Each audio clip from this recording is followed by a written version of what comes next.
原来是长在这样子的树上的呀。帅哥，反正红的那些全部都可以。马上啊，帅哥现在好忙。哦，真係低下燒啊，都咁甩咧，全部落後就甩了就頂住對咯，零零碎碎咯。就在树上呢。做酵素的，诺丽果。它不会这么。这个已经是它最大的形态了。啊，对，这个算是大的了。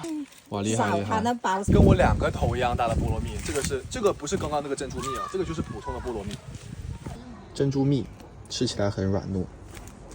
这个呢是榴莲蜜，吃起来呢会有榴莲的香气。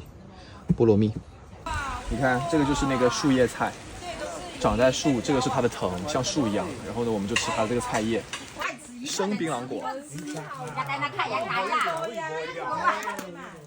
不要吃了吧。哇，好涩。稀有类浆果，这个叫桃金娘，顶上还有。里面是这样的。这个橙，琼中绿橙。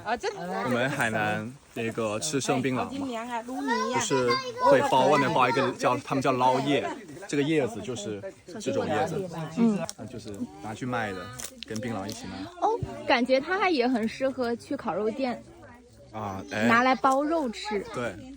是的，是的。其实包肉吃它很解腻，因为它也有薄荷的那种感觉，有草本那种那种 herbal 的感觉。对。